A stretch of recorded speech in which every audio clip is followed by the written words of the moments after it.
یا مہدی ادرکنا یا مہدی ادرکنا.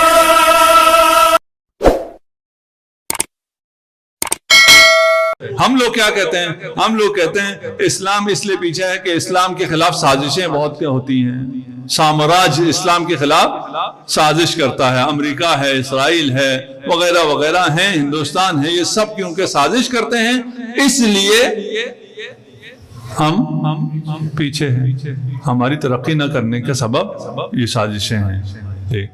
دشمن تو ہمیشہ سازش کرتا ہے. دشمن تو وہ ہوتا ہی وہ ہے جو ہمیشہ سازش کرتا ہے.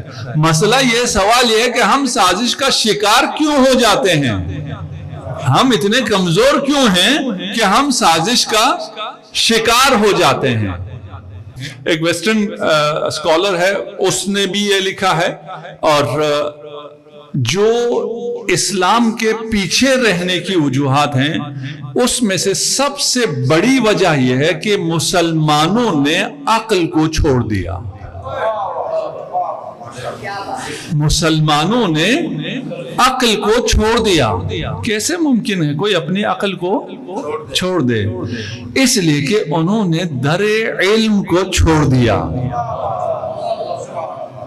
جو در علم سے دور ہو جائے وہ عقل کے ساتھ رہ سکتا ہی نہیں ہے. بھائی اگر عقل ہو تو ہم کہیں گے رسول خدا کیا ہے؟ مدینۃ العلم. اس کا دروازہ، کتنے دروازے ہیں؟ اس کا صرف ایک دروازہ ہے. وہ دروازہ کون ہے؟ باب العلم علی ابن ابی طالب.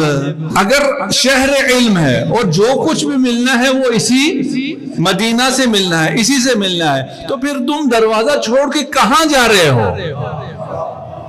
سب کو سوال ہوگا نا، دروازہ چھوڑ کے تم کہاں جا رہے ہو؟ کہیں اور نہیں جانا چاہیے. وہ کیسے لے کے جا سکتے ہیں کہیں اور؟ کیسے لے کے جا سکتے ہیں؟ جب عقل آف کر دیں، اگر عقل کو سلب کر لیں، اگر آپ سے عقل کو چھین لیا جائے تو ممکن ہے آپ در علم سے بھٹک جائیں، در علم کو چھوڑیں، وَإِلَّا ممکن ہی نہیں ہے. آپ کو جو مرضی کریں. جن کی عقلوں نے کام کیا انہیں دیواروں میں بھی چنا گیا، انہوں نے باب العلم کو نہیں چھوڑا. چھوڑا نہیں جا سکتا. کیسے ممکن ہے؟ اسی لیے اگر آپ قرآن میں بھی فرعون کا داستان بہت زیادہ آیا ہے، وہاں ایک آیت اس طرح بیان کرتی ہے کہ فرعون نے فَاسْتَخَفَّ قَوْمَهُ، فرعون نے اپنی قوم کو خفیف کیا، بیوقوف بنایا. کیوں بیوقوف بنایا؟ اس لیے کہ ان سے ان کی عقل کو سلب کیا. جب عقل کو سلب کریں گے تو تمام آیات و بینات کو دیکھنے کے باوجود موسیٰ کو رد کریں گے، اور جس کے پاس کچھ بھی نہیں ہے اس فرعون کے پیروکار بنیں گے. مذمت کس کی قرآن نے؟ فرعون کی یا قوم کی؟ قوم فرعون کی، کہ یہ بہت بری قوم ہے، انہوں نے اپنے عقل کو چھوڑ دیا. اچھا، مسلمانوں نے کیا کیا؟ عقل کو چھوڑ دیا.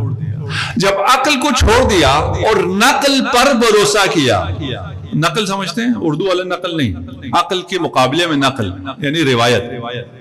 ٹھیک ہے نا؟ ایک آپ اپنے عقل سے کام لیں اور دوسرا آپ اپنے عقل سے کام نہ لیں. بزرگوں نے جو کچھ کہہ دیا، گزشتہ لوگوں نے جو کچھ کہہ دیا، کسی نے ممبر پر بیٹھ کے جو کچھ کہہ دیا، آپ نے سب کچھ مان لیا. یہ ہمارے دور میں تو نہیں ہو رہا ایسا کچھ. پھر ہم حسینی نہیں ہیں، ہم اہل بیت والے نہیں ہیں. اگر ہم اپنی عقلوں کو چھوڑ دیں تو پھر ہم علم کے ساتھ نہیں ہیں. یہ ہمارے دشمنوں نے کیا ہے، انہوں نے امت سے عقل کو سلب کر لیا.